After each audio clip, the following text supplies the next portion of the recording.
Assalamualaikum warahmatullahi wabarakatuh. Yang saya hormati Bapak Muhammad Sarhan, SPDI, SHUM MPDI, selaku dosen pengampu mata kuliah Sejarah Pendidikan Islam, serta teman-teman semuanya yang sangat saya banggakan. Baiklah, pada kesempatan kali ini saya akan membahas materi berjudul Sejarah dan Perkembangan Islam pada Masa Penjajahan di Indonesia. Topik ini sangat menarik sekali karena di tengah tekanan penjajahan, Islam justru berkembang dan juga berperan besar dalam membentuk semangat perjuangan, pendidikan, dan juga kehidupan masyarakat Indonesia. Semoga melalui presentasi ini kita bisa memahami sejarah tersebut dengan lebih ringan dan juga jelas, dan semoga bisa bermanfaat bagi kita semua. Baiklah, langsung saja saya akan share materi pada kali ini. Nah, untuk materi ini saya beri judul Sejarah dan Perkembangan Pendidikan Islam pada Masa Penjajahan di Indonesia. Untuk sebelum kita memasuki pada pembahasan, alangkah baiknya kita mengetahui dulu latar belakang mengapa kita harus mempelajari tentang hal ini. Pendidikan Islam di Indonesia memiliki peran penting dalam membentuk kehidupan keagamaan dan sosial masyarakat sejak awal penyebaran Islam. Lembaga pendidikan Islam seperti pesantren dan madrasah menjadi pusat pengajaran ilmu agama sekaligus pembinaan moral umat. Namun, perkembangan pendidikan Islam menghadapi tantangan besar ketika Indonesia berada di bawah penjajahan Belanda dan juga Jepang. Dan itu pada saat penjajahan itu bukanlah waktu yang singkat, itu merupakan waktu yang sangat panjang, dan memang Indonesia pada saat itu berada sangat jauh sekali dengan pendidikan. Nah, kebijakan kolonial yang diskriminatif dan juga bersifat pengendalian menyebabkan pendidikan Islam tidak memperoleh dukungan yang memadai. Bahkan, sering berada di bawah pengawasan ketat karena dianggap berpotensi menumbuhkan kesadaran perlawanan terhadap penjajah. Jadi tidak mudah pada masa itu ketika kita mencoba untuk menghidupkan pendidikan pada saat itu. Karena ya kita pada saat itu berada di bawah tekanan oleh para penjajah, oleh Belanda dan juga Jepang. Nah, pada masa penjajahan tersebut, pendidikan Islam ini tidak hanya berfungsi sebagai sarana transfer pengetahuan keagamaan, tetapi juga menjadi media mempertahankan identitas keislaman dan juga budaya bangsa. Umat Islam dan para tokoh agama berupaya menjaga eksistensi pesantren dan juga madrasah melalui berbagai strategi adaptif di tengah tekanan kolonial. Selain itu, pendidikan Islam turut berperan dalam menumbuhkan semangat nasionalisme dan juga perjuangan kemerdekaan, sehingga kajian mengenai sejarah dan juga perkembangan pendidikan Islam pada masa penjajahan menjadi penting untuk memahami kontribusinya terhadap pembentukan karakter dan juga kesadaran bangsa Indonesia. Nah, lalu apa saja sih yang akan kita bahas nantinya di presentasi kali ini? Rumusannya masanya itu salah saya jadi 3. Yang pertama, agar kita tahu bagaimana perkembangan pendidikan Islam di Indonesia pada masa penjajahan Belanda dan juga Jepang. Kemudian, bagaimana kebijakan kolonial mempengaruhi lembaga pendidikan Islam seperti pesantren dan juga madrasah. Yang terakhir, agar kita tahu bagaimana peran pendidikan Islam dalam mempertahankan identitas keislaman dan menumbuhkan semangat perjuangan kemerdekaan. Langsung saja kita masuk dalam pembahasan. Untuk pertama, yakni pembahasan tentang pendidikan Islam pada masa penjajahan Belanda. Jajah Belanda pada awalnya datang ke Nusantara hanya untuk berdagang. Namun, karena melihat kekayaan alam Nusantara yang sangat melimpah, tujuan Belanda yang awalnya hanya berdagang kemudian berubah menjadi keinginan untuk menguasai wilayah dan juga menanamkan pengaruh kekuasaan. Hal ini sejalan dengan semboyan 3G, yaitu glory, yaitu kekuasaan, gold, yaitu kekayaan, dan juga gospel, penyebaran agama Kristen. Salah satu cara Belanda menjajah Indonesia adalah melalui pendidikan, dengan mendirikan sekolah-sekolah, terutama di daerah penting seperti Ambon dan juga Batavia. Sekolah-sekolah ini tidak hanya mengajarkan agama Kristen, tetapi juga menjadi sarana penyebaran budaya dan bahasa Belanda. Karena sistem pengelolaan, kurikulum, metode, dan juga fasilitasnya lebih maju, sekolah Belanda menarik minat masyarakat termasuk umat Islam. Sehingga kondisi ini membuat pendidikan Islam tradisional menghadapi persaingan, sehingga para tokoh muslim berupaya meningkatkan kualitas pendidikan Islam dengan mendirikan madrasah dan sekolah yang tetap menjadi nilai agama, namun sesuai dengan perkembangan Islam. Untuk selanjutnya kita akan membahas tentang sistem pendidikan Islam pada masa kolonial Belanda. Sebelum kedatangan Belanda, pendidikan Islam di Indonesia sudah berkembang dan dikenal sebagai pendidikan bumi putra. Sistem pendidikan ini masih dipengaruhi tradisi Hindu dan juga Islam. Pada masa itu, ada dua pola belajar utama, yaitu sistem keraton, di mana guru datang mengajar anak-anak bangsawan, dan sistem pertapa, di mana murid datang langsung pada guru dan terbuka untuk semua kalangan. Selain itu, berkembang pula sistem surau, terutama di wilayah Sumatera Selatan, Semenanjung Malaya, dan Minangkabau. Awalnya, surau itu merupakan sebuah tempat ibadah leluhur, namun kemudian berfungsi sebagai pusat pendidikan Islam. Di Minangkabau, surau yang dikembangkan oleh Syekh Burhanuddin menjadi tempat anak laki-laki tinggal dan belajar agama. Pendidikan di surau bersifat sederhana dan juga tidak kaku, lebih menekankan hubungan personal, pembentukan akhlak, serta pemahaman budaya dan juga kehidupan sosial.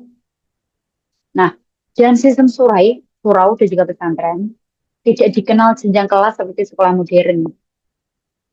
Murid atau sering kita sebut sebagai santri pada saat di pesantren itu dibedakan berdasarkan tingkat keilmuannya dan bebas memilih kelompok belajar. Proses belajar dilakukan tanpa meja dan juga papan tulis dengan kitab kuning sebagai sumber utama. Nah, saat di pesantren itu ada tiga metode pembelajarannya, yaitu yang pertama ada metode halaqah, yang mana halaqah itu guru membacakan dan juga menjelaskan kitab, sementara muridnya itu sibuk menyimak, mencatat, dan juga menghafal. Nah, untuk yang kedua, itu ada wetongan atau bendungan, yaitu pengajian kolektif di mana kiai membaca, menerjemahkan, dan menjelaskan kitab kepada banyak santri. Yang terakhir itu ada metode musyawarah, yaitu diskusi atau seminar bagi santri tingkat lanjut yang menekankan keaktifan berpikir dan juga mandiri, dan juga kajian mandiri. Nah, hal ini ya sudah bisa ditemukan pada saat masa penjajahan, itu juga masih berlangsung sampai saat ini metode-metode yang dulu ditetapkan oleh para kiai untuk mengajarkan santrinya saat ini. Jadi hal ini seperti halaqah, bendungan juga musyawarah itu masih sangat relevan untuk dilakukan pada pendidikan saat ini. Nah, kurikulum pesantren sejak akhir abad ke-19 itu telah diamati oleh para peneliti Belanda seperti Alois van der Burg. Kitab yang diajarkan itu dan sebagian besar masih digunakan hingga kini, meliputi fikih, tata bahasa Arab, usuluddin, tasawuf, dan juga tafsir. Hal ini menunjukkan bahwa pendidikan Islam telah memiliki sistem dan juga tradisi keilmuan yang kuat jauh sebelum pendidikan Barat masuk ke Indonesia. Lalu untuk selanjutnya kita akan mempelajari tentang pengaruh kebijakan kolonial Belanda terhadap pendidikan Islam. Kebijakan politik etis Belanda yang menitik beratkan pada pendidikan, irigasi, dan juga transmigrasi sebenarnya bertujuan mendukung kepentingan kolonial.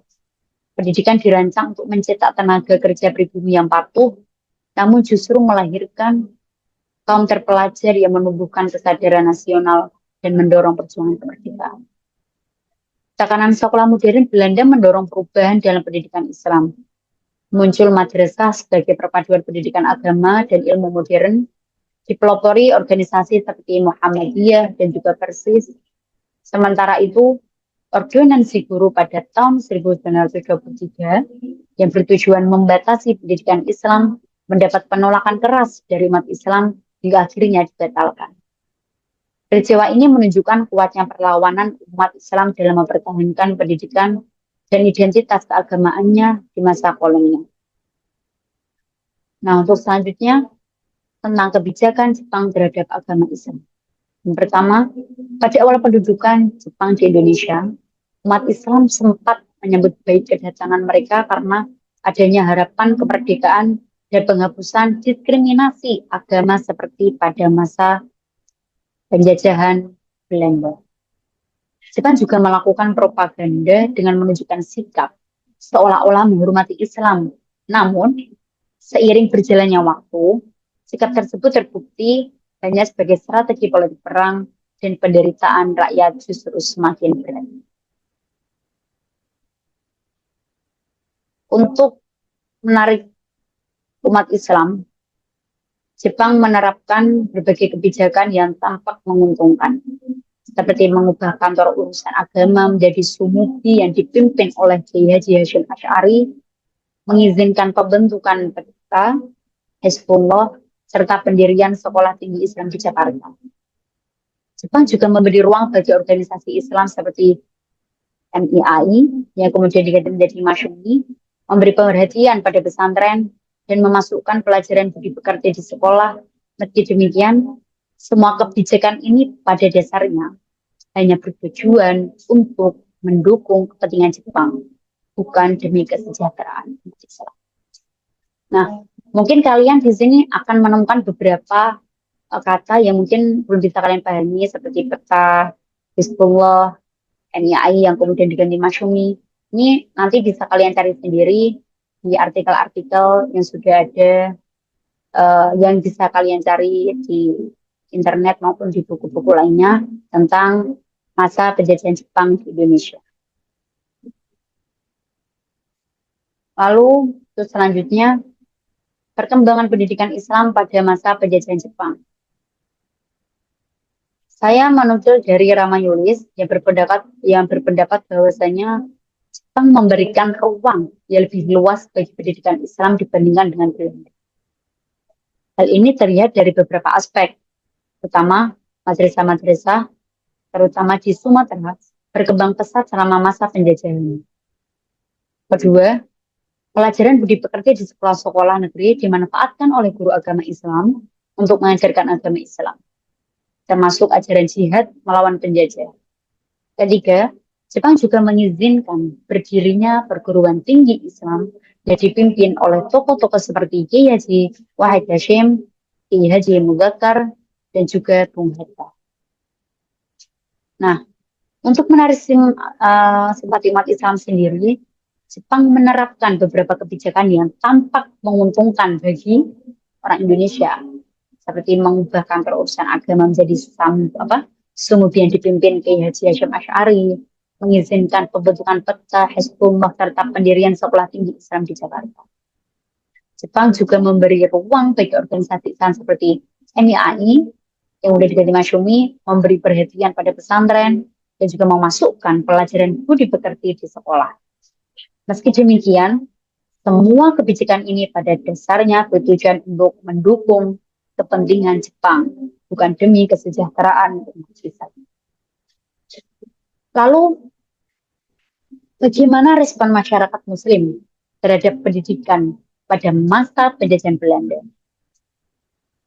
Respon masyarakat Muslim terhadap pendidikan pada masa penjajahan sangat beragam sekali.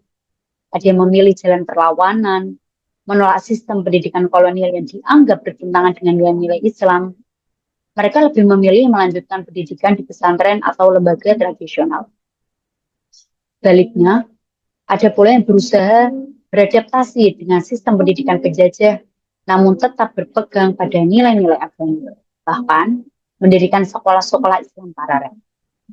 Di sisi lain, upaya untuk menyatukan nilai-nilai Islam dengan ilmu pengetahuan modern juga dilakukan menghasilkan kurikulum yang mengintegrasikan keduanya.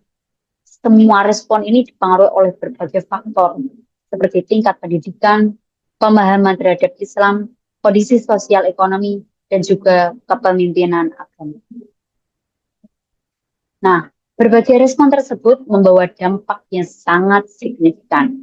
Perlawanan, dan juga penolakan terhadap sistem pendidikan kolonial memperkuat identitas Islam dan juga mendorong semangat perjuangan kemerdekaan. Sementara itu, upaya adaptasi dan sintesis mendorong perkembangan pendidikan Islam yang lebih modern dan juga relevan. Munculnya berbagai lembaga pendidikan Islam yang mandiri menjadi bukti nyata dari upaya masyarakat Muslim untuk mempertahankan dan mengembangkan nilai-nilai agama di tengah gempuran kolonialis. Nah, jadi untuk kesimpulannya pada presentasi kali ini tentang sejarah juga perkembangan Islam pada masa penjajahan, yaitu pendidikan Islam di Indonesia pada masa penjajahan Belanda juga Jepang merupakan perjuangan panjang yang penuh tantangan. Pemerintah kolonial berusaha membatasi dan juga mengendalikan pendidikan Islam karena dianggap mengancam kekuasaan mereka, baik melalui kebijakan, tekanan terhadap pesantren, maupun intervensi kurikulum. Kondisi ini menyebabkan pendidikan Islam mengalami berbagai kesulitan dan juga keterbatasan dalam menyebarkan pendidikan. Meski demikian, umat Islam tidak tinggal diam. Dia semangat yang begitu kuat, mereka tetap mempertahankan dan juga mengembangkan pendidikan Islam melalui pesantren, madrasah, dan juga organisasi Islam. Tokoh-tokoh seperti Kiai Haji Hashim Asy'ari dan juga Kiai Haji Ahmad Dahlan berperan besar dalam membina pendidikan agama, sekaligus menumbuhkan kesadaran nasional dan semangat melawan penjajah. Sejarah ini menunjukkan bahwa pendidikan Islam tidak hanya menjaga nilai keagamaan, tapi juga melahirkan generasi pejuang dan juga pemimpin bangsa.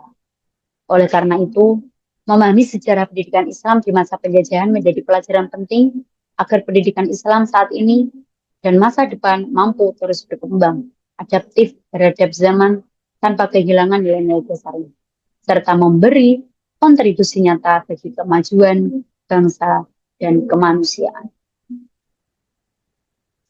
Nah, ini telah saya sudah menyelesaikan presentasi saya pada kali ini, dan